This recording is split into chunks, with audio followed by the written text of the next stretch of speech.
Praise the Lord. കർത്താവായ യേശു ക്രിസ്തുവിൻ്റെ അതിപരിശുദ്ധമായ നാമം വാഴ്ത്തപ്പെടുമാറാകട്ടെ.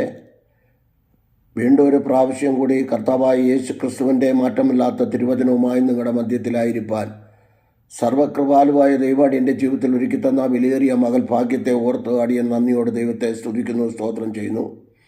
ഈ വീഡിയോയിൽ കൂടെ അടിയനെ ശ്രവിക്കുന്ന ജാതി മത സംഘടനാ വ്യത്യാസമെന്നെ എല്ലാ പ്രിയപ്പെട്ടവർക്കും വീണ്ടും വരുന്ന യേശു ക്രിസ്തുവിൻ്റെ നിസ്തുല്യ നാമത്തിൽ എൻ്റെ സ്നേഹവന്ദനത്തെ പ്രാരംഭമായി അറിയിക്കുന്നു.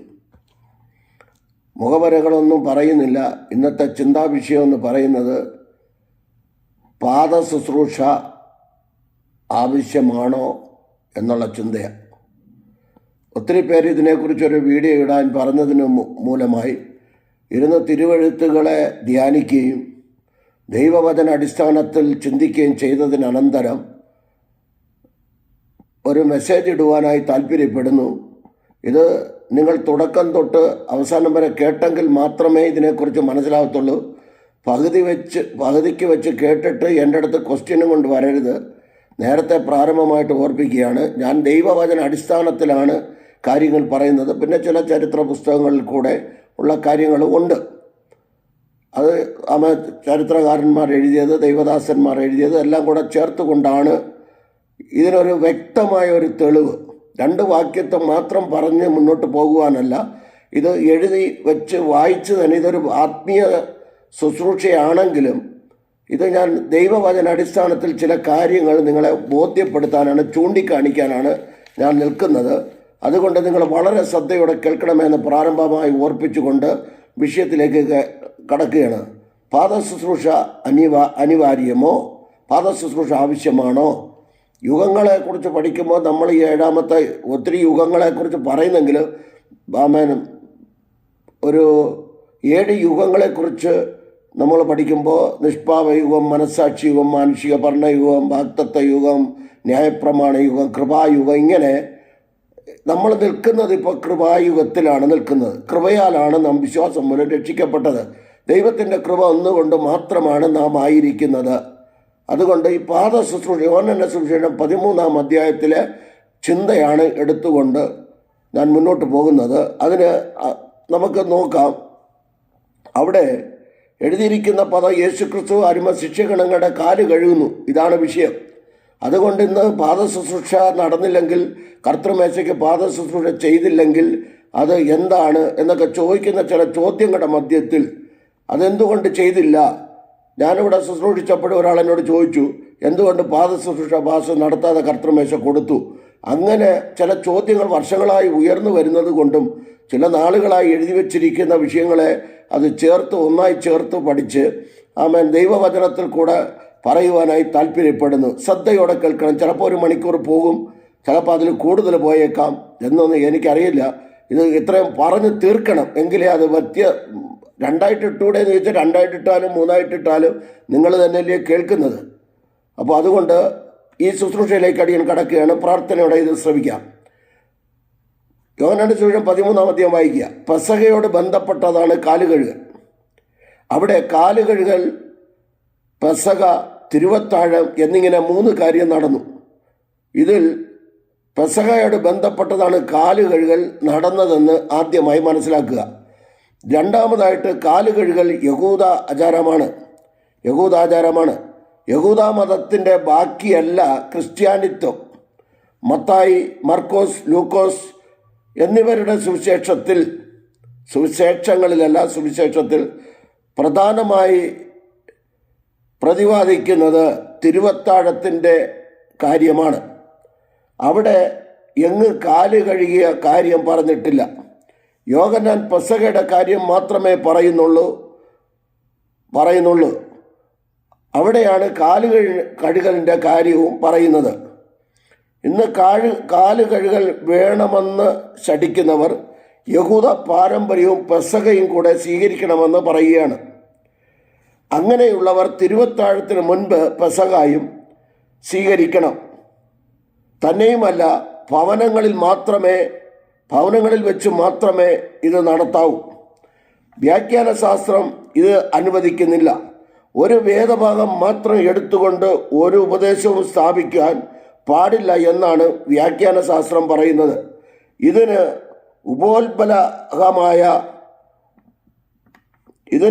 ഉപോത്ബലകമായ മറ്റു വാക്യങ്ങൾ ബൈബിളിലെങ്ങുമില്ല.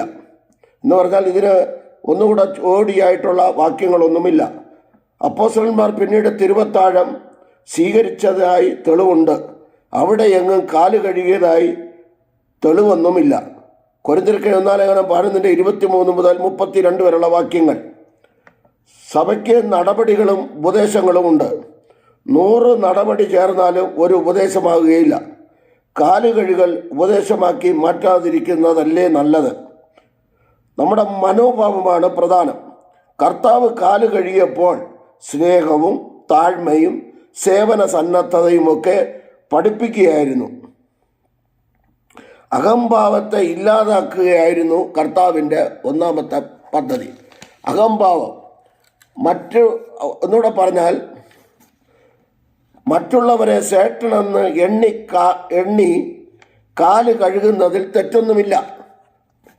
ഫിലിപ്പിയർ 2:3 മറ്റുള്ളവരെ ശ്രേഷ്ഠനെന്ന് എണ്ണണം, തെറ്റൊന്നുമില്ല.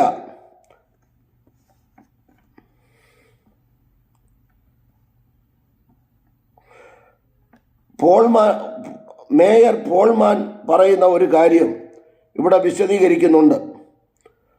ഒന്ന്, യേശുക്രിസ്തു പാദങ്ങളെ കഴുകിയത് പാപികളുടെ ആത്മാക്കളെ കഴുകുന്നതിന് വേണ്ടി അവനുണ്ടായ താഴ്ചയ്ക്ക് നിദർശനമാകുന്നു. ഇത്രയും കാര്യങ്ങളൊന്ന് മനസ്സിലാക്കിയിരിക്കണം. ഒന്നാമതായിട്ട് യേശുക്രിസ്തുവിനെ ഒന്നുകൂടെ പറയാം. യേശുക്രിസ്തു 3 പെസഹ ആചരിച്ചതായിട്ട് തിരുവെഴുത്തുകളിൽ കാണുന്നുണ്ട്.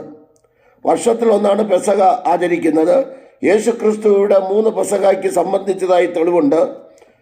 യോഹന്നാന്റെ സുവിശേഷം 2:13, 6:4, 13:1. യോഹന്നാന്റെ സുവിശേഷം 2:13, യോഹന്നാന്റെ സുവിശേഷം 6:4, യോഹന്നാന്റെ സുവിശേഷം 13:1. 3 വർഷം യേശുക്രിസ്തു ശുശ്രൂഷിച്ചു എന്നുള്ളതിന് ഒരു തെളിവ് കൂടെയാണിത്. ഇനി നമുക്ക് നമ്മുടെ വിഷയത്തിലേക്ക് കടക്കാം. വളരെ പ്രാർത്ഥനയോടെ ഇത് കേൾക്കണം. ഈ കാര്യങ്ങൾ എന്തെങ്കിലും സംശയം ഉണ്ടെങ്കിൽ ചോദിക്കുക. നമുക്കതിന് വ്യക്തമായ മറുപടിയും അതിനകത്തുണ്ട്. അപ്പോൾ നമ്മൾ എന്താണ് ചെയ്യേണ്ടത്? പാദ ശുശ്രൂഷ നമുക്ക് വേണോ? എടുക്കാം. വേണമെന്നുള്ളവർക്ക് എടുക്കാമല്ലോ, വേണ്ടാന്ന് പറയുന്നില്ല. അപ്പോൾ അവിടെ വായിക്കുന്ന പദം ഇതാണ്. ഞാനിതെല്ലാം എഴുതി കൂട്ടി കുമറക്കി വെച്ചിരിക്കുന്നതാണ്. വളരെ ശ്രദ്ധയോടെ ആയിരിക്കണേ. ഒന്നാമതായിട്ട് ഞാൻ ഓടിച്ചു പോകാൻ അല്ലെങ്കിൽ തീരത്തില്ല. പെസഹ യേശുക്രിസ്തുവിന് ശിഷ്യന്മാർ നൽകിയ ഒരു സെൻഡ് ഓഫ് മീറ്റിംഗ് ആയിരുന്നു എന്ന് പറയാം. മാത്രവുമല്ല, യഹൂദന്മാരുടെ പെസഹ ദിനവുമായിരുന്നു. പെസഹ ഒരുക്കാൻ കർത്താവ് പറഞ്ഞയച്ചത് പത്രോസിനെയും യോഹന്നാനെയുമായിരുന്നു. ലൂക്കോസ് 22:8. പെസഹ എവിടെ ഒരുക്കണം എന്ന് ത്രികാലജ്ഞാനിയായ ദൂരദർശകൻ പ്രതിവചിച്ചു. നിങ്ങൾ പട്ടണത്തിൽ ചെല്ലുമ്പോൾ ഒരു കുടം വെള്ളം ചുമന്നുകൊണ്ടുവരുന്ന ഒരു മനുഷ്യൻ നിങ്ങൾക്ക് എതിർപ്പെടും. അവൻ വിരിച്ചൊരുക്കിയ മാളിക അവൻ നിങ്ങൾക്ക് കാണിച്ചു തരും. അവിടെ ഒരുക്കുവൻ. ലൂക്കോസ് 22:10 മുതൽ 12 വരെയുള്ള വാക്യം. സാധാരണ സ്ത്രീകളാണ് വെള്ളം കോരുവാൻ പോയിരുന്നത്. ഇവിടെ ഒരു പുരുഷൻ ഒരു കുടം വെള്ളവുമായി വരുന്നത് യേശുക്രിസ്തു പ്രവചനാത്മാവിൽ പ്രവചിക്കുകയാണ്. ഉൽപ്പത്തി 29:1 മുതൽ 8 വരെയും, പുറപ്പാട് പുസ്തകം 2:15, യോഹന്നാന്റെ സുവിശേഷം 4:7 ഇവിടെ വായിക്കുമ്പോൾ നമുക്ക് മനസ്സിലാക്കാൻ കഴിയുന്നതാണ്. സാധാരണ യഹൂദന്മാർ വീടുകൾ 2 നിലയായിട്ടാണ് പണിതിരുന്നത്. മർക്കോസ് 2:4, അപ്പോസ്തലപ്രവൃത്തി 10:9. സഹ്യോൻ മാളിക മുറിയിൽ വ്യാഴാഴ്ച സന്ധ്യയ്ക്ക് യേശുക്രിസ്തു ശിഷ്യന്മാരും പെസഹയ്ക്ക് കൂടി. സാധാരണ രീതിയിൽ സഹ്യോൻ മാളിക മുറിയിൽ വ്യാഴാഴ്ച സന്ധ്യയ്ക്ക് യേശുക്രിസ്തു ശിഷ്യന്മാരും പെസഹയ്ക്ക് കൂടി. സാധാരണഗതിയിൽ പെസഹയ്ക്ക് കുഞ്ഞാടിൻ്റെ മാംസം, കയ്പുചീര, പുളിപ്പില്ലാത്തപ്പം, വീഞ്ഞ് മുതലായവ കാണേണ്ടതാണ്. ഇവിടെ അപ്പവീഞ്ഞുകൾ മാത്രമേ ഉള്ളൂ. യെരുശലേം ദേവാലയത്തിൻ്റെ മനോഹാരിതയെ ഇവിടെ കാണുന്നത് 2 അപ്പവീഞ്ഞുകൾ മാത്രമേ ഉള്ളൂ. മറ്റേ യെരുശലേം ദേവാലയത്തിൻ്റെ മനോഹാരികത അത് വിടുക. അത് രണ്ടാമത്തെ കാര്യം. സമയ ക്രമീകരണം നമ്മൾ പഠിക്കുമ്പോൾ സൂര്യാസ്തമയത്തോടെയാണ് യഹൂദന്മാരുടെ സമയം ആരംഭിക്കുന്നത്. നമ്മുടെ 6 മണി, അതായത് നമ്മുടെ 6 മണി. വ്യാഴാഴ്ച യേശുവും ശിഷ്യന്മാരും കൂടി വന്നപ്പോൾ വെള്ളിയാഴ്ച ആരംഭിച്ചുവല്ലോ. മത്തായി 26:17. സമയമായപ്പോൾ അവൻ ഭക്ഷണത്തിനിരുന്നു. മത്തായി 22:14. ആബീബ് മാസം 14-ാം തീയതി പെസഹ ആചരിക്കണം.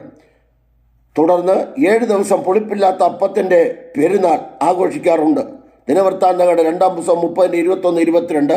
പുറപ്പാട് പുസ്തകം 12-5-6 വാക്യം. പുറപ്പാട് പുസ്തകം 12-5-6 വാക്യം. യോശുവയുടെ പുസ്തകം 5-10. എങ്കിലും അവ ഒരുമിച്ച് പെസഹ പെരുന്നാൾ, ഇവരെ എല്ലാം ചേർത്ത് ഒരുമിച്ച് പെസഹ പെരുന്നാൾ എന്ന് പറയാറുണ്ട്. പൊരുൾ വന്നു, ഇനി നിഴൽ വേണ്ട. പുറപ്പാട് പുസ്തകം 12:8. ലൂക്കോസ് 22:14. കൊരിന്ത്യർക്ക് എഴുതിയ 1-ാം ലേഖനം 5:7. നമ്മുടെ പെസഹ കുഞ്ഞാടും അറക്കപ്പെട്ടു, അത് ക്രിസ്തു തന്നെ എന്ന് പൗലോസ് അപ്പോസ്തലൻ തെളിയിക്കുന്നു. പെസഹ അറുത്താൽ അന്ന് രാത്രി ഭക്ഷിക്കണം. കാലക്രമേണ യഹൂദ റബിമാർ ഈ ന്യായപ്രമാണത്തിന് അയവ് വരുത്തിയിരുന്നു. പിന്നത്തേതിൽ വളരെ ബുദ്ധിമുട്ടുകളും അതിനകത്ത് കാണുന്നുണ്ടായിരുന്നു. ഭാഗങ്ങൾ വായിക്കുക. പിതൃസന്നിധിയിലേക്ക് പോകാൻ സമയമായതുകൊണ്ട് ഈ ശിഷ്യഗണത്തിൻ്റെ അഹംഭാവം അവസാനിപ്പിക്കുവാനൊരു അവസരം ഞാനാണ് വലിയവൻ. അതായത് കർത്താവിന് പോകുവാൻ സമയമാകുന്നതിന് മുൻപ് സമയമായതുകൊണ്ട് ഈ ശിഷ്യഗണത്തിൻ്റെ അഹംഭാവം അവസാനിപ്പിക്കുവാനൊരവസരം. ലൂക്കോസ് 22:24. ആരാണ് വലിയവൻ? ഞാനാണ് വലിയവൻ എന്നുള്ള അഹംഭാവം. യോഹന്നാന്റെ സുവിശേഷം 13:1 വാക്യം വായിച്ചാൽ മതി. പെസഹ യേശു ക്രിസ്തു പുറംകുപ്പായം ഊരിവെച്ച്, അവിടെ എഴുതിയിരിക്കുന്നത് വസ്ത്രം ഊരിവെച്ചെന്ന, അതിനെക്കുറിച്ച് ദുർവ്യാഖ്യാനങ്ങൾ ഉള്ളതുകൊണ്ട് ഞാൻ ആ ഭാഗം പുറംകുപ്പായം എന്ന്, അതാണ് ശരി. പുറംകുപ്പായം, യേശു ക്രിസ്തു പുറംകുപ്പായം ഊരിവെച്ചിട്ട് ശിഷ്യന്മാരുടെ കാല് കഴുകാൻ തുടങ്ങി. യോഹന്നാന്റെ സുവിശേഷം 2:6. യഹൂദന്മാർ കൈ നന്നായി കഴുകിയിട്ടല്ലാതെ ഭക്ഷണം കഴിക്കുകയില്ല. മാർക്കോസ് 7-7 അധ്യായം 3-4 വാക്യം. ഈ പാദ ശുശ്രൂഷ ഏമാന്മാർക്ക് ചെയ്തു കൊടുക്കുന്നത് സമൂഹത്തിൽ ഏറ്റവും താണവരും അടിമകളുമായിരുന്നു. ഇതാ ഇവിടെ സകല ഗുരുക്കന്മാരുടെയും ഗുരുവും യജമാനനുമായവൻ ഇതാ തിരുക്കരങ്ങൾ കൊണ്ട് ശിഷ്യന്മാരുടെ മലിനപാദങ്ങൾ കഴുകുവാൻ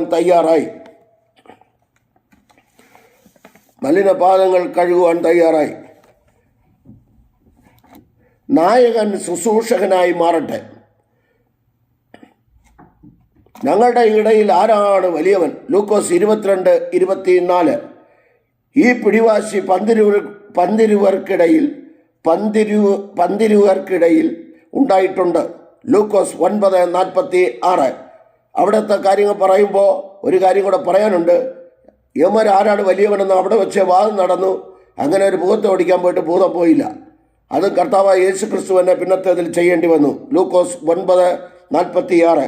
കവർന്നഭൂമിൽ വെച്ച് ആദ്യം ഈ വാദം ഉണ്ടായപ്പോൾ അവരെ തിരുത്തുവാൻ യേശു ക്രിസ്തു ഒരു ശിശുവിനെ ഉപയോഗിച്ചു. ലൂക്കോസ് 18:14-15. അവർ തിരുത്തിയില്ല. എന്നിട്ടും ഈ വാദം വളർന്നു വന്ന് തർക്കമായി മാറി. യെരുശലേമിൽ വെച്ച് പെസഹായ്ക്ക് കൂടിയിരിക്കുമ്പോഴും അവരിലുള്ള സ്വയം ഉയരുകയാണ്. വലിപ്പം ഭാവിക്കുകയാണ്. ഫിലിപ്പിയർ 2:1-10 വരെയുള്ള വാക്യങ്ങൾ വായിക്കുക. കാല് കഴുകുവാൻ ആരും തയ്യാറായില്ല. സങ്കീർത്തനം 41:9. ഇവന്മാരെ കസയിൽ കയറിയിരിക്കുകയാണ്. യേശുവോ ഒരു ശിശുവിനെ പോലെ അല്ല, അടിമയെപ്പോലെ കാല് കഴുകുന്നു. യൂദാ ഈസ്കരിയോത്തോവിൻ്റെ കാലും കർത്താവ് കഴുകുന്നു. പഠിപ്പിച്ച പാഠം പ്രവൃത്തിയിൽ കൂടെ കാണിച്ചു കൊടുക്കുന്നു. ഇതാണ് യഥാർത്ഥത്തിൽ വേണ്ടത്. പഠിപ്പിക്കുന്ന പാഠം ക്രിസ്തു പ്രവൃത്തിയിൽ കൂടെ കാണിച്ചു കൊടുക്കുന്നു. സാധാരണഗതിയിൽ അടിമകളാണ് ഇത് ചെയ്യാറുള്ളത്. ഇവിടെ ദാസന്മാരില്ല. ഉള്ളവരാരും ദാസന്മാരെ പോലെ ആകാൻ മനസ്സ് വയ്ക്കുന്നതിലും ദാസന്മാരെ പോലെ ആകാൻ മനസ്സ് വയ്ക്കുന്നില്ല. ഇവിടെയാണ് നമ്മുടെ വിനയത്വവും ദാസത്വവും പ്രകടിപ്പിക്കേണ്ടത്. ഇത് ചെയ്യാതെ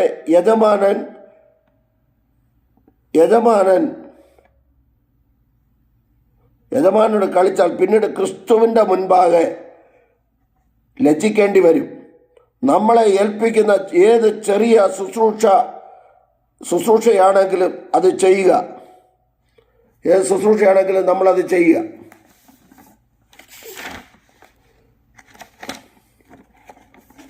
അടുത്തതായിട്ട്, ഇവർക്ക് അധികാരഭ്രമവും അഹംഭാവവും ശിഷ്യന്മാരെ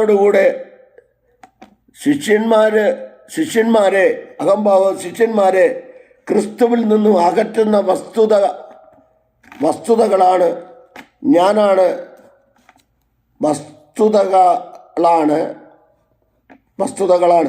ഞാനാണ് വലിയവൻ. ക്ഷമിക്കണമേ. ഗുരുവിൻ്റെ പാദം കഴുകുവാൻ 12 പേർക്കും തോന്നിയില്ല. ഓരോരുത്തൻ അവരവരുടേതായ അവകാശങ്ങൾ വാദം ഉന്നയിക്കുന്നുണ്ടായിരുന്നു. ചുങ്കക്കാരൻ മത്തായി പറയുന്നത് ശ്രദ്ധിക്കുക. ചുങ്കക്കാരൻ മത്തായി പറയുന്നത്, ഞാൻ ഒരു ഗവൺമെൻറ് ഉദ്യോഗസ്ഥനാണ്. പുള്ളിക്ക് അത് പറയാനുണ്ട്. ഫിലിപ്പോസിൻ്റെ പിടിവാദം വേറെയാണ്, മറ്റൊന്നാണ്. 5 അപ്പം കൊണ്ട് 5000 പോഷിപ്പിക്കുന്ന സമയത്ത് പെട്ടെന്ന് കണക്കുകൂട്ടി തുക പറഞ്ഞത് ഞാനാണ്. മാത്തമാറ്റിക്സിൽ മാസ്റ്റർ ബിരുദമെടുത്തവനാ. പെരുന്നാളിൽ നമസ്കരിപ്പാൻ വന്ന യവനന്മാർക്ക് കർത്താവിനെ കാണുവാൻ ശുപാർശ ചെയ്തു കൊടുത്തതും ഞാനാ. ഇത്രമാത്രം കഴിവുള്ള ഞാൻ എത്ര വലിയവനാ. യൂദാ ഇസ്കരിയോത്ത പറയുന്നത് മറ്റൊരു കാര്യമാണ്. കണക്കനായി ഫിലിപ്പോസിനേക്കാളും ഖജാൻജിയാക്കാൻ പറ്റിയ ആൾ ഞാനാണല്ലോ. തന്നെയുമല്ല, കർത്താവേ, ഞാൻ നിന്റെ കാല് വാരാൻ പോവുകയാ. പിന്നെ എന്തിനാണ് ഇപ്പോൾ കാല് കഴുകി സമയം കളയുന്നത്? അടുത്ത അന്ത്രയോസിൻ്റെ വാദം. അന്ത്രയോസിൻ്റെ മനോഭാവം വേറൊരു ദിശയിലാണ്. യേശുവിനെ പോലും സ്നാനപ്പെടുത്തിയ യോഹന്നാൻ്റെ പാരമ്പര്യമുള്ള ശിഷ്യനായിരുന്നത് ഞാനാണ്. പ്രശസ്തനായി തീർന്ന പത്രോസിനെ പോലും കർത്താവിൻ്റെ അരികിൽ ആനയിച്ചത് ഞാനാണ്. ആദ്യ മിഷനറിയായ അന്ത്രയോസ് ഈ തച്ചൻ്റെ കാല് കഴിയില്ല. പത്രോസിൻ്റെ ചിന്ത കുറെക്കൂടി വിഭിന്നമാണ്. കടലിന്മീതെ നടന്ന അത്ഭുത മനുഷ്യൻ ഞാനാണ്. ഇവരൊക്കെ അതും ഇതും ക്രിസ്തുവിനെ പറ്റി പറഞ്ഞപ്പോൾ നീ ജീവനുള്ള ദൈവത്തിൻ്റെ പുത്രൻ എന്ന് ഏറ്റു പറഞ്ഞത് ഞാനാണ്. ഞാൻ ക്രിസ്തുവിൻ്റെ കാല് കഴിയോ? ഇല്ല, ഒരിക്കലുമില്ല. ഇപ്പം ചിന്തിച്ചോണ്ടേ. അടുത്ത വളരെ 2-3 പുള്ളികളുണ്ട്, അതുകൂടെ പറയാം.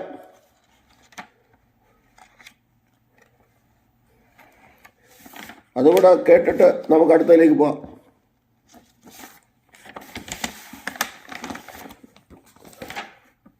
അടുത്ത യാക്കോബ് പറയുന്ന കാര്യം ശ്രദ്ധിക്കണമേ.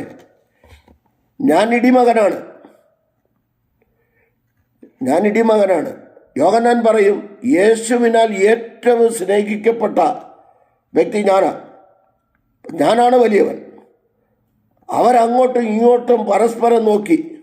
നിഗള സിംഹാസനങ്ങളിൽ ശിഷ്യന്മാർ കേമന്മാരെ പോലെ സ്ഥാനമുറപ്പിച്ച് ഇവരുടെ ജീവിതത്തിന് രൂപഭാവം നൽകിയ യേശുക്രിസ്തുവിന് മാതൃകാപരമായ പാദം കഴുകൽ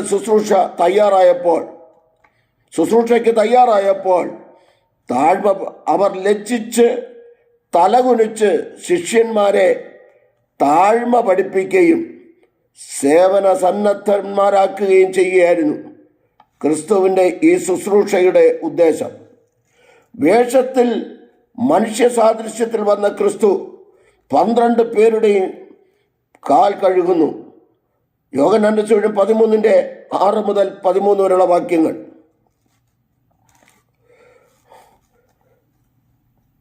ഇതിനെക്കുറിച്ച് മേയർ പോൾമാൻ പറയുന്ന ചില കാര്യങ്ങൾ അദ്ദേഹത്തെ ആലങ്കാരികമായിട്ടാണ് പുറംവസ്ത്രം യേശുക്രിസ്തു ഊരിവെച്ചത് സ്വർഗീയ മഹത്വവും പ്രഭാവവും ഉരിഞ്ഞ് വെച്ചതിന് നിദർശനമാണ്.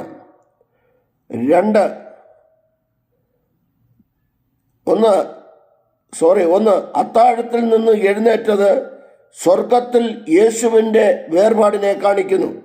രണ്ടാമതായി പുറം വസ്ത്രം എന്ന് പറയും പുറം കുപ്പായം ഊരിവെച്ചത് സ്വർഗീയ മഹത്വവും പ്രഭാവവും ഉരിഞ്ഞു വെച്ചതിന് നിദർശനമാണ്. 3 തുവർത്തും പാത്രവും എടുത്തു യേശുക്രിസ്തു സ്വീകരിച്ച ദാസരൂപത്തിന് അടയാളമാണ്. ശിഷ്യന്മാരുടെ പാദാന്തികത്തിലേക്ക് അവൻ്റെ തല കുനിച്ചത് കാൽവറിയിലെ ഗുപ്സാവകമായ വിനീതത്വത്തിന് നിഴലാണ്.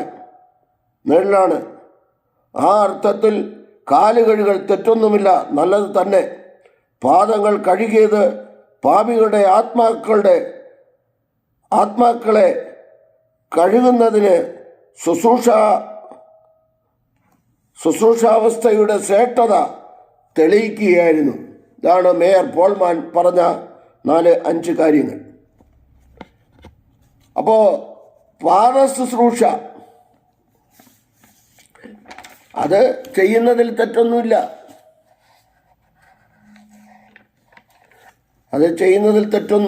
അതിനെക്കുറിച്ച് ഞാനിപ്പോൾ പറയാം. കുറച്ച് കാര്യങ്ങൾ അതിനെക്കുറിച്ച് വിശദീകരിച്ച് ഞാൻ ഓടിച്ച് ഇത്രയും വായിച്ചെന്നുള്ളത് എഴുതി വെച്ച്. ഇനിയാണ് എനിക്ക് കുറേ കാര്യങ്ങൾ പറയാനുണ്ട്. ഇത് വേണോ വേണ്ടയോ, നായകൻ ശുശ്രൂഷകനായി മാറണം എന്ന് മാത്രമേ അതിനകത്ത് ഉദ്ദേശിക്കുന്നുള്ളൂ.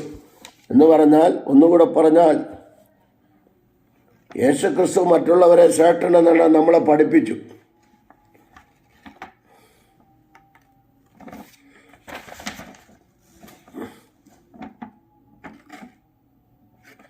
ഓക്കെ, ഇനി എൻ്റെ ചിന്താ വിഷയത്തിലേക്ക് ഞാൻ വരിക. യോഹന്നാന്റെ സുവിശേഷം 13-ാം അധ്യായത്തിലാണല്ലോ ഈ പാദശുശ്രൂഷ എന്ന് പറഞ്ഞ് നമ്മൾ ചെയ്യുന്നത്. ഒരിക്കൽ എൻ്റെ വീട്ടിൽ വാസപ്രാർത്ഥന കഴിഞ്ഞ് കാല് കഴുകാൻ തുടങ്ങിയപ്പോൾ കുറേ പാസ്റ്റർമാരുണ്ടായിരുന്നു. അവരെ പാദം കഴുകാന്ന് പറഞ്ഞപ്പോൾ ഓടിപ്പോവുക. അമ്മാമ്മമാരുടെ കാല് കഴുകാനും, വലിയ പുള്ളിയുടെ കാല് കഴുകാനുമായിട്ട് തിരിഞ്ഞപ്പോൾ ഞാനതിനെ വിലക്കി. അവിടെ ഏറ്റവും പുറകിലിരിക്കുന്ന ആ സഹോദരന്മാരുടെ കാല് പോയി കഴുകാൻ പറഞ്ഞു. ഞാനും അവരുടെ കരം പിടിച്ചു പോയി കാല് കഴുകി. അപ്പോൾ ഇയാൾ വേണ്ട എന്ന് സമർത്ഥിക്കുന്നു എന്ന് പറയരുത്. നിങ്ങൾ കാല് കഴുകിക്കോ. എൻ്റെ ഭാര്യയും ഏറ്റവും പുറകിലിരുന്ന ഒരു സഹോദരി, ആരും ആശ്രയമില്ലാത്ത ഒരു സഹോദരിയുടെ കൈ പിടിച്ചു കൊണ്ടുപോയി അവരുടെ കാൽ കഴുകുകയായിരുന്നു. അപ്പോൾ ഞാൻ പറഞ്ഞതിൻ്റെ ഒരു സാരം, അഹംഭാവം, നിഗളം, ഞാനാണ് വലിയവൻ. ഇവിടെ ചുങ്കക്കാരൻ മത്തായി തൊട്ട് പറഞ്ഞ കാര്യങ്ങളെല്ലാം കേട്ടല്ലോ. എനിക്ക് അതിനെക്കുറിച്ചൊക്കെ വിശദീകരിക്കണമെങ്കിൽ നിങ്ങൾക്ക് തന്നെ അറിയാം, സമയം കുറേ എടുക്കും. എന്നാൽ അതിനേക്കാൾ ഉപരി എത്രയും പെട്ടെന്ന് ചുരുക്കി ചില കാര്യങ്ങൾ പറയുവാനാണ് താല്പര്യപ്പെടുന്നത്. ഇന്ന് ഇത് പെസഹയോടനുബന്ധിച്ചാണ് ഈ കാര്യങ്ങൾ നടന്നതെന്ന് വ്യക്തമായി വായിച്ചു കേൾപ്പിച്ചു. നമുക്ക് തിരുവത്താഴമാണ്. അവിടെ യേശുക്രിസ്തു തിരുവത്താഴത്തിൽ ഒന്ന് കയ്പ് ചീര, ചുട്ട ഇറച്ചി, പുളിപ്പില്ലാത്തപ്പം ഇതൊന്നും എടുത്തില്ലല്ലോ. പെസഹ തുടങ്ങുന്നത് ഇവിടെ അല്ലേ?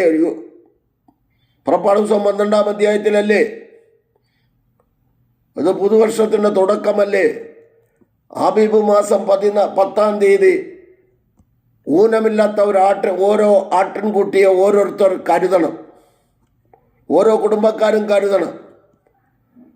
ആബീബ് മാസം 14-ാം തീയതി സന്ധ്യയ്ക്ക് അതിനെ അറക്കണം. അതിനെക്കുറിച്ച് ഞാനൊരു ദൂത് അവിടെ ഇട്ടിരുന്നു. അപ്പൻ തലയ്ക്ക് പിടിക്കും, അമ്മ വാലിന് പിടിക്കും, മക്കൾ കൈകാലുകൾക്ക് പിടിക്കണം. പിടിച്ചുകൊണ്ട് ഇവിടെ ആടിൻ്റെ കരച്ചിലുകൾ ഓരോ കുടുംബത്തിലും ഉയരുമ്പോൾ ഫറവോന്റെ കൊട്ടാരത്തിലും ഫറവോന്റെ കൊട്ടാരം മുതൽ താഴെ വരെ ചെറിയവർ വരെയുള്ള കുടുംബത്തിലെ ആദ്യ ജാതന്മാരുടെ കരച്ചിൽ നിലവിളികൾ ഉയരുന്നു എന്ന് പറഞ്ഞാൽ കട്ടളക്കാലിന്മേൽ ഈ അറക്കപ്പെട്ട കുഞ്ഞാടിൻ്റെ രക്തം കട്ടളക്കാലിന്മേൽ 2 കുറുമ്പടിമേലും പുരട്ടുമ്പോൾ സംഹാരകൻ മാറിപ്പോകുവാനിടയാകും. അതിനെക്കുറിച്ചൊക്കെ വേറൊരു വിഷയമായിട്ട് ഞാൻ അതിലേക്ക് കിടക്കുന്നില്ല. അതുകൊണ്ട് പ്രിയ സഹോദര സഹോദരി, നിങ്ങൾ കാല് കഴിക്കോ? യേശുക്രിസ്തു ദൃഷ്ടാന്തമായി വച്ചിരിക്കുന്നതെന്നും പറഞ്ഞുകൊണ്ട് ആരും വരരുത്. ഇത് പെസഹയോടുള്ള ബന്ധത്തിലാണ് ഇത് നടന്നിരിക്കുന്നത്. യോഹന്നാന്റെ സുവിശേഷത്തിൽ മാത്രമേ ഈ കാര്യം ഉള്ളൂ. അതുകൊണ്ട് അതിനെ വ്യാഖ്യാന ശാസ്ത്രം എന്തായാലും അംഗീകരിക്കുന്നില്ല. ഇനി നമ്മുടെ പഠനമനുസരിച്ചും നമ്മുടെ ബൈബിൾ മെഡിറ്റേറ്റ് ചെയ്യുന്നതിനനുസരിച്ചും ഒന്നിനോടൊന്ന് ഇണ വേണം. അപ്പം നിങ്ങൾക്ക് അവിടെ ഒരു വിഷയം വരും. മത്തായി 28:20 പിതാവിൻ്റെയും പുത്രൻ്റെയും പരിശുദ്ധാത്മാവിൻ്റെയും നാമത്തിലുള്ള സ്നാനം, അത് അവിടെ ഒരു വിഷയം വരും. അതിനൊന്നിനോടൊന്ന് ഇണയുണ്ടോ? യേശു ക്രിസ്തുവിൻ്റെ നാമത്തിലല്ലേ പുതിയ നിയമസഭ സ്നാനമേറ്റത് എന്ന് പറഞ്ഞാൽ, നിങ്ങൾ അപ്പോസ്തലപ്രവൃത്തി 18:23-24 വാക്യങ്ങൾ നിങ്ങൾ വായിച്ചാലും 18-ാമത് ഒരു അപ്പൊല്ലോസിനെ അവിടെ കാണുന്നു. യഹൂദന്മാരുടെ ഇടയിൽ ദൈവത്തെ അവർ അംഗീകരിച്ചിരുന്നു, ദൈവം ഉണ്ടെന്ന് അവർ വിശ്വസിച്ചു, ദൈവത്തെ മുറുകെ പിടിക്കുന്നവരുമാ യഹോവ. എന്നാൽ യേശുക്രിസ്തുവിനെ ദൈവമായി അംഗീകരിച്ചില്ല. അതുകൊണ്ട് അപ്പൊല്ലോസ് അവിടെ പ്രസംഗിച്ച് തിരുവെഴുത്തുകളെ തെളിയിച്ചുകൊണ്ട് യഹൂദന്മാരെ യേശുവാണ് ദൈവമെന്ന് അവിടെ പറയുക, അവർ തെളിയിക്കുക അപ്പൊല്ലോസ്. അപ്പോൾ അവർക്ക് ഒറ്റ ലക്ഷ്യമേ ഉള്ളായിരുന്നു, ഞങ്ങൾ പ്രസംഗിക്കുന്ന യേശു ക്രിസ്തുവ് പിതാവാണ്, പുത്രനാണ്, പരിശുദ്ധാത്മാവാണ്. അതായത് ഏക ദൈവം എന്ന് പറഞ്ഞാൽ ഏകനാമത്തിൽ നിന്നുള്ള ഏകനാമത്തിൽ നിന്നുള്ള 3 പുറപ്പാടാണ് തൃത്വം എന്ന് പറയുന്നത്. ദൈവം തന്നെയാണ്. യേശു ക്രിസ്തു മഹാദൈവമാണെന്ന കൊലോസ്യർ 2:12 പറയുന്ന ദൈവമെന്നല്ല, മഹാദൈവമെന്ന, രാജാതി രാജാവ, കർത്താതി കർത്താവ. അപ്പം ഞാൻ വിഷയം മാറിപ്പോയതല്ല. ഇത്രയും ഭാഗങ്ങൾ നിങ്ങൾ വായിച്ചു കേട്ടല്ലോ. ഇനി എനിക്ക് വായിക്കാൻ പറ്റത്തില്ല, ഞാൻ ഇത്രയും കുത്തിക്കുറിച്ച് എഴുതിയെടുത്തതാണ്. അപ്പം മനസ്സിലായി പെസഹ എന്താണ്?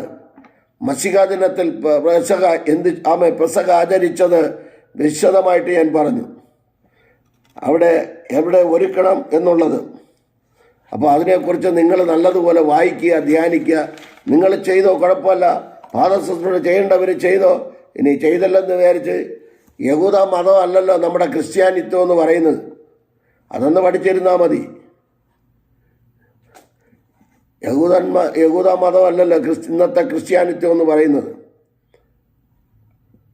കർത്താവ് കാല് കഴിയതിൻ്റെ കാരണം യഹൂദന്മാരുടെ വാക്ക് തർക്കം മുറുകിയത് കൊണ്ടാണ്.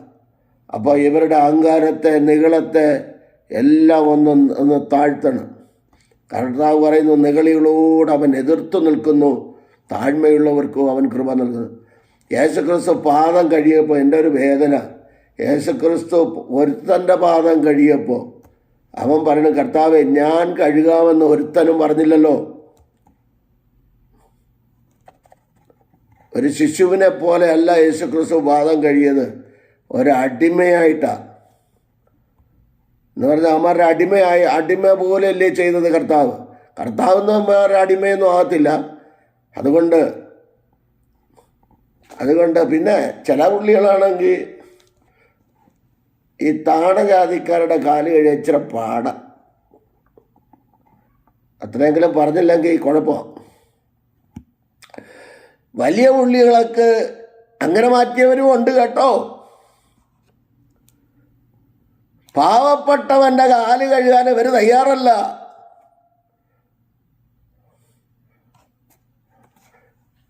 അവർക്കൊക്കെ ഇതൊരു പാഠമാണ്. പക്ഷെ ഞാൻ പറയുക, പാദം കഴുകൽ മറ്റുള്ളവനെ സേട്ടണമെന്ന് കാണാത്ത ഒരുത്തൻ പാദം കഴുകിയിട്ട് കാര്യമില്ല. ഏതവനാ കാണുന്നത്? കാശ് കൊടുക്കുന്നവനാണ് ശ്രേഷ്ഠൻ. പണക്കാരനാണ് ശ്രേഷ്ഠൻ. അവന് ദൈവകൃപ ഇല്ലെങ്കിലും അവനാണ് ശ്രേഷ്ഠൻ. പരിശുദ്ധാത്മാവിനെ പ്രാപിച്ചില്ലെങ്കിലും അവനാണ് ശ്രേഷ്ഠൻ.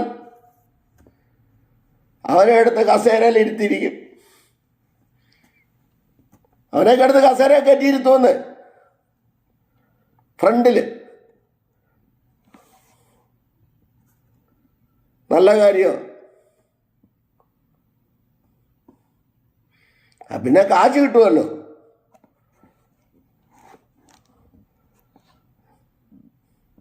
കാശ് കൊടുക്കുക എന്ന് പറഞ്ഞാൽ ബൈബിൾ കോളേജിൻ്റെ വരാന്ത കാണാതെ ഓർഡിനേഷൻ ചുമ്മാ കൊടുക്കുക. ഓർഡിനേഷൻ. പണ്ടൊരാൾ പറഞ്ഞ പോലെ, ഉപദേശിയേ ഭൂതത്തെ ഓടിക്കുന്നതൊക്കെ കൊള്ളാം, പക്ഷേ എൻ്റെ ഓർഡിനേഷൻ വേണമെന്ന്. പിന്നെ ഇയാളുടെ ഓർഡിനേഷനിലേക്ക് ഉണ്ടെങ്കിലേ ഭൂതം പോകത്തുള്ളൂ. ഓർഡിനേഷൻ എടുത്ത് കാണിച്ചു കഴിഞ്ഞാൽ വലിച്ചു കീറി കളയും പിശാച്. വിശുദ്ധിയും വേർപാടും ദൈവവചനം ഉണ്ടെങ്കിൽ ഏത് ഭൂതം ഒരു ഓർഡിനേഷനും വേണ്ട. ഇനി പറഞ്ഞാൽ ദൈവം തലയിൽ കൈവച്ചിട്ടുണ്ടെങ്കിൽ ഈ അഭിഷേകം നഷ്ടപ്പെട്ടവൻ്റെ ഇരുന്നിരുന്ന് പാസ്റ്ററായവന്മാരുടെ തട്ടിക്കൂട്ട് പാസ്റ്റർമാരുടെ, അത് വേറൊരാളുടെ കടമെടുത്തതാണ്, തട്ടിക്കൂട്ട് പാസ്റ്റർമാർ, അവരുടെ കൈവെപ്പ് വേണ്ട. അവരുടെ കൈവെപ്പ് വാങ്ങാതിരിക്കുന്നത് നല്ലത്. ദൈവം തലയെ കൈവച്ചിട്ടുണ്ടെങ്കിൽ അത് മതി. പത്രോസും യാക്കോബും യോഹന്നാനും അപ്പോസ്തലന്മാരുടെ തലയിലൊന്നും ആരും കൈവച്ചില്ല. യേശുക്രിസ്തുവിൻ്റെ കരം വെച്ചിട്ടുണ്ടായിരിക്കാം. യേശുക്രിസ്തു കരം, അതിനുശേഷമാണ് കൈവയ്പ് ശുശ്രൂഷയൊക്കെ വന്നത്.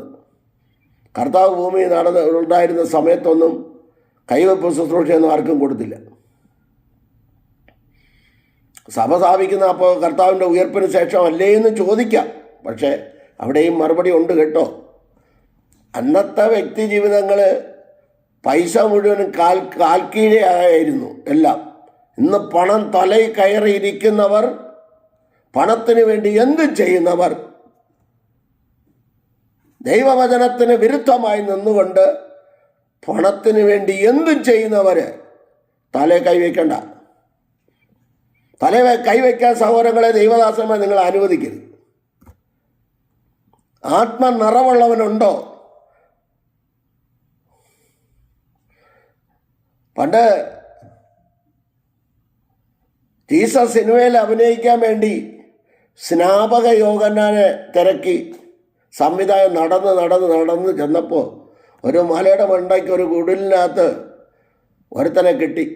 അവൻ പറഞ്ഞു, ഞാൻ അഭിനയിക്കാമെന്ന് പറഞ്ഞു. അവൻ സ്റ്റേജിൽ കയറി നിന്നുകൊണ്ട് സർപ്പസന്തതികളെ എന്നൊക്കെ വിളിച്ചിട്ട് അവസാനം ഇവന് കൊടുക്കാനുള്ള ബാലൻസ് കാശ് കൊടുക്കാനായിട്ട് ഇയാളുടെ വീട് തിരക്കപ്പെടില്ലേ അറിയുന്നത്. അവന് അഞ്ചാമത്തെ ഭാര്യയുടെ 6ാമത്തെ ഭർത്താവാണെന്ന്.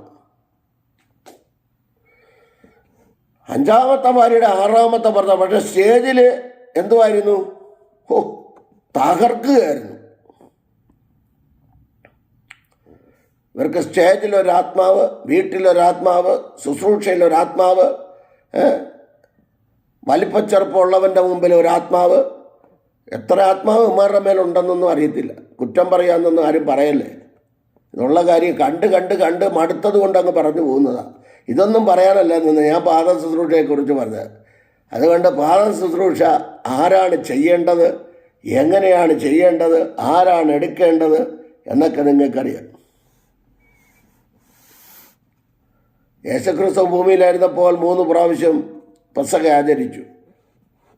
അവിടെ അങ്ങ് കയ്പ് ചീരയോ പുറപ്പാട് ദിവസം 12-ാം അധ്യായം നിങ്ങൾ പഠിക്ക്, പെസഹയ്ക്ക് എന്തൊക്കെയാണ് വേണ്ടതെന്ന്. പക്ഷേ എന്നാൽ പുതിയ നിയമസഭയ്ക്ക് പാദശുശ്രൂഷ ചെയ്യുന്നവർ ചെയ്യട്ട്. എത്രയോ ഇടത്ത് പറഞ്ഞു അവൻ്റെ കാര്യം ഞാൻ കഴുകത്തില്ലെന്ന്. എത്രയോ എണ്ണം. അവൻ കുടിക്കുന്ന പാത്രത്തിൽ ഞാൻ കുടിക്കത്തില്ല, കർത്തൃമേശ വീഞ്ഞ്. ഇതൊക്കെ വലിയ പുള്ളികളല്ലേ. അതുകൊണ്ട് ഒരു കാര്യം മനസ്സിലാക്കിക്കോ, മറ്റുള്ളവനെ ശ്രേഷ്ഠനെന്നെണ്ണാൻ കർത്താവ് പഠിപ്പിച്ച ഫിലിപ്പിയർ 2:3 മാതൃകയുണ്ടെങ്കിൽ, മനുഷ്യ സാദൃശ്യത്തിൽ ഭൂമിയിലേക്ക് ഇറങ്ങി വന്ന റോമർ 8:3, ഫിലിപ്പിയർ 2:7 ആ കർത്താവ് ഈ മനുഷ്യരുടെ കാല് കഴിയില്ലേ. പത്രോസ് പറഞ്ഞ എൻ്റെ കാല് മാത്രമല്ല എൻ്റെ തലയും ശരീരവും മുഴുവൻ എല്ലാം കഴുകണമേ എന്ന്. കഴുകാം. കർത്താവ് കഴുകും. ദൈവം കഴുകുമ്പോൾ നിന്നെ മുഴുവനായി കഴുകും, മുഴുവനായി കുളിപ്പിക്കും. അല്ലാതെ പകുതി കൊണ്ട് തളിച്ചു വിടത്തില്ല. എന്നാൽ നിങ്ങൾ കുളിച്ചവരാണല്ലോ, അതുകൊണ്ട് നിങ്ങൾ കുളി കഴിഞ്ഞു വന്നതുകൊണ്ട് നിങ്ങളെ ഞാൻ കുളിപ്പിക്കുന്നില്ല. ഞാൻ എന്ത് ചെയ്യാൻ പോവുക? നിങ്ങളുടെ പാദം മാത്രം കഴുകാൻ പോവുക. ഒറ്റ ഒരെണ്ണം പറഞ്ഞോ 12 അഹങ്കാരികൾ. ഏതവനെങ്കിലും ഒരുത്തം പറഞ്ഞോന്ന് കാല് കഴുകാന്ന്.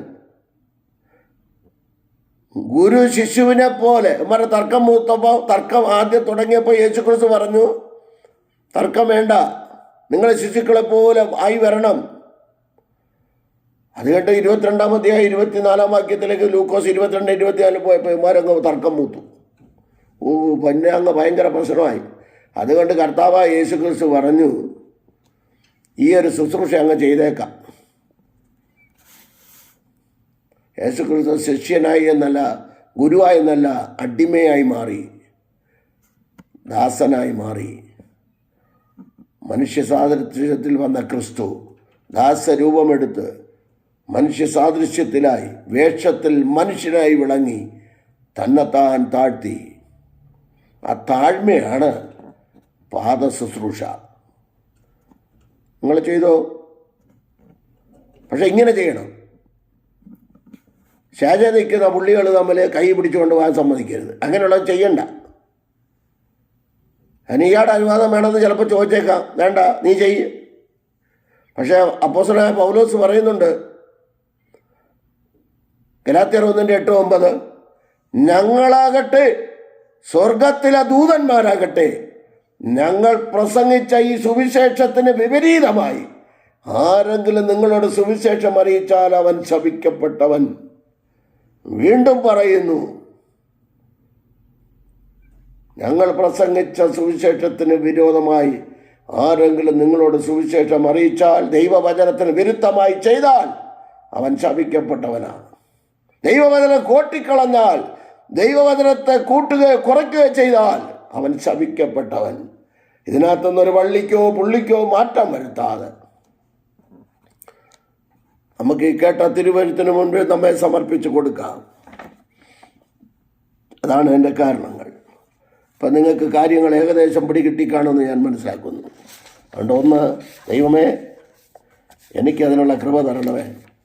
കാല് കഴുകുക, നമുക്ക് കാല് കഴുകുക, പാദശുശ്രൂഷ ചെയ്യാം. പിന്നെ ചെയ്തെങ്കിലേ കർത്തൃമേശ കൊടുക്കാവുന്നൊന്നും ബൈബിളിൽ ഇല്ലെന്നാണ് ഞാൻ പറഞ്ഞത്. അങ്ങനെ എന്നോട് ചോദിച്ചാൽ, പാസ്റ്റർ എന്താ കർത്തൃമേശ കൊടുത്തപ്പോൾ പാദശുശ്രൂഷ ചെയ്യാത്തതെന്ന് ഒരു വ്യക്തി ചോദിച്ചു, ഇവിടെയുള്ള ഒരാൾ തന്നെ. അതുകൊണ്ടാണ് ഞാൻ പറഞ്ഞത്, പാദശുശ്രൂഷ എന്താണ്, എന്തിനാണ് കർത്താവ് ചെയ്തതെന്ന് മാതൃക കാണിച്ചതെന്ന്. നിൻ്റെയൊക്കെ നിഗളം മാറട്ടെന്നാ. ഈ പ്രസംഗിക്കുന്ന ധർമ്മരാജൻ്റെ നിഗളം മാറണം. അതിനു വേണ്ടിയാ പാദശുശ്രൂഷ. ഞങ്ങളൊക്കെ പാദശുശ്രൂഷ നടത്താറുണ്ട്, വേണ്ടെന്ന് ഞാൻ പറയത്തില്ലല്ലോ. പിന്നെ ഇതെന്തിനാണെന്ന് മനസ്സിലാക്കണം. ഇനി ചെയ്തില്ലെങ്കിൽ കർത്തൃമേശ കൊടുത്തൂടെ? കൊടുക്കാം. പക്ഷേ ഒറ്റ കാര്യമേ ഉള്ളൂ, താഴ്മ, ഹംബിൾനെസ്. എന്താ ഹംബിൾനെസ്?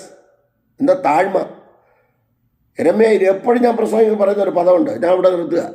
യെരമ്യ പ്രവാചകൻ 23-24 പറയുന്നു, ഞാൻ കാണാതെ വണ്ണം ആർക്കെങ്കിലും മറയത്തൊളിപ്പാൻ കഴിയുമോ എന്ന് യഹോവയുടെ അരുളപ്പാട്. ഞാൻ ആകാശവും ഭൂമിയും നിറഞ്ഞിരിക്കുന്നവനല്ലയോ എന്ന് യഹോവയുടെ അരുളപ്പാട് എന്ന് പറഞ്ഞ ദൈവം പൗലോസ് അപ്പോസ്തലൻ ആത്മവെളിപ്പാടിൽ കാണുക. അവൻ ഫിലിപ്പിയർ 2:6-7 ദൈവരൂപത്തിലിരിക്കെ ദൈവത്തോടുള്ള സമത്വം മുറുകെ പിടിച്ചു കൊള്ളണമെന്ന് വിചാരിക്കാതെ ദാസരൂപമെടുത്ത് മനുഷ്യ സാദൃശ്യത്തിലായി വേഷത്തിൽ മനുഷ്യനായി വിളങ്ങി തന്നെത്താൻ താഴ്ത്തി ക്രൂശിലെ മരണത്തോളം തന്നെ ഏൽപ്പിച്ചു കൊടുത്തു. അതുകൊണ്ട് അവന് ഏറ്റവും മേലായ നാമം നൽകി. സ്വർലോകരുടെയും ഭൂലോകരുടെയും അധോലോകരുടെയും സകലരുടെയും മുഴങ്കാൽ മടങ്ങുന്ന യേശുക്രിസ്തുവിൻ്റെ നാമത്തിൽ സകലരുടെയും മുഴങ്കാലും അടങ്ങും. യേശു കർത്താവെന്ന് വായ് കൊണ്ട് ഏറ്റു പറയും. അത് ഇവിടെ ഏറ്റു പറഞ്ഞില്ലെങ്കിൽ അവിടെ ചെല്ലുമ്പോഴെങ്കിലും ഏറ്റു പറഞ്ഞിട്ട് തള്ളി നരകത്തിലിടും. അതുകൊണ്ട് ഇവിടെ ഏറ്റു പറഞ്ഞു. രക്ഷ, വിശ്വാസ സ്നാനം, മനസാന്തരം, വിശ്വാസ സ്നാനം, കൂട്ടായ്മ മാത്രവുമല്ല വേർപെട്ട സഭയോടുള്ള കൂട്ടായ്മയും കർത്തൃമേശയും ഉപവാസവും പ്രാർത്ഥനയും വിശുദ്ധിയും വേർപാടോടുകൂടെ ഒരുങ്ങി നിൽക്കാം. ആ കർത്താവ് നമ്മെ സഹായിക്കട്ടെ. അതുകൊണ്ട് ഒരൊറ്റ ഒരുത്തനും പാദം കഴുകാനില്ലായിരുന്നു.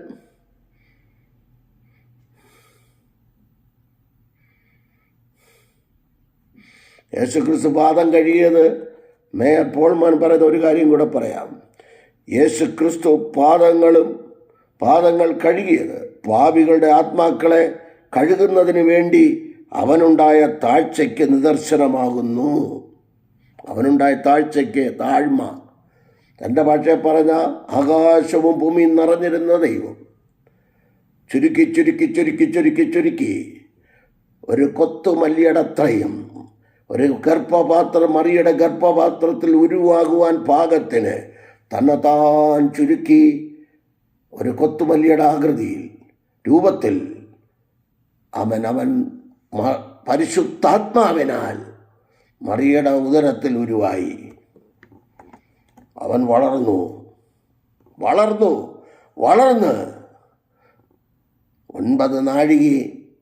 മാസം 9 നാഴിക 9 വിനാഴികയായപ്പോൾ മറിയ പ്രസവിച്ചു.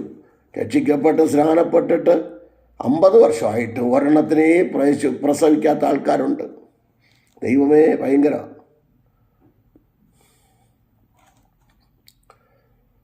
ആ ഭാഗം ഞാനവിടെ വിടട്ടെ. അപ്പം നമുക്ക് പാദശുശ്രൂഷയെക്കുറിച്ച് ഏകദേശം കാര്യങ്ങൾ മനസ്സിലായെന്ന് വിശ്വസിക്കുന്നു. ഞാനൊരു വാക്ക് പ്രാർത്ഥിക്കാൻ പോവുകയാണ്. സമയക്രമീകരണവും പറഞ്ഞു, എല്ലാ കാര്യങ്ങളും പറഞ്ഞിട്ടുണ്ട്. പെസഹ കുഞ്ഞാട് അറക്കപ്പെട്ടു, കൊഴുതിൽ കഴിഞ്ഞ 1-ാം ലേഖനം നമ്മൾ വായിച്ചു. അതും ക്ലിയറായിട്ട് വായിച്ചു. എൻ്റെ വാക്കിൽ തെറ്റുണ്ടെങ്കിൽ ക്ഷമിക്കണമേ. അതുകൊണ്ട് നിൻ്റെ അഹങ്കാരം മാറട്ടെ, അധികാരഭ്രമം മാറട്ടെ, നിന്നെ എല്ലാം മാറട്ടെ.